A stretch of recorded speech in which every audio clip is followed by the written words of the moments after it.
You may think you got it together. You may think you figured it out. God all the while is looking, watching you. Listen. For 3 years of my life, I told y'all about that before. I don't know if you remember. For 3 years, some years ago, for about 3 full years, I walked around like I felt like I was dying any moment. Any moment I'd drop dead. To live that way is very hard. Elvis started in the latter part of 54. And he went through 55, was doing pretty good, you know, locally, Arkansas, Texas, Mississippi. In 1955, Colonel Parker was booking shows down through Florida. Elvis got to liking the Colonel, and the Colonel got to liking him, so that's where it started. People say, what do you think the most difficult part of Elvis Presley's life was? Being Elvis Presley, looking out a window, seeing 10,000 people who think you can walk on water. Walking out on a stage and seeing 22,000 flashbulbs going off, thinking you are a king.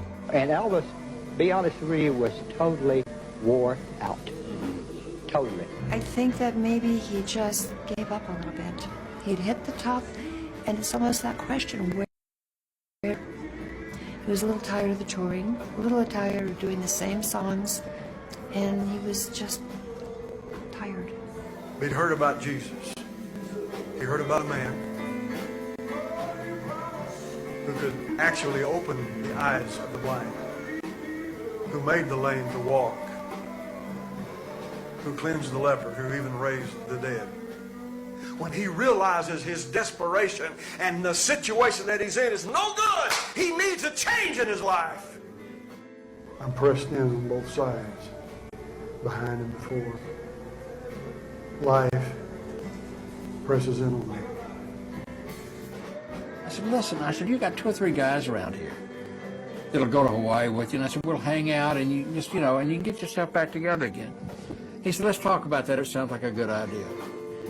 You don't owe anybody anything. If you get rid of me tomorrow, and I told him that, and I meant it from the bottom of my heart, if you get rid of all these guys, they will understand. And if they don't, they were not your friends to start with. But take some time off. And he'd just look at me and say, I can't. I owe too much to too many people. He doesn't want what he's known all his life. He doesn't want that anymore. He wants something new. He wants something real.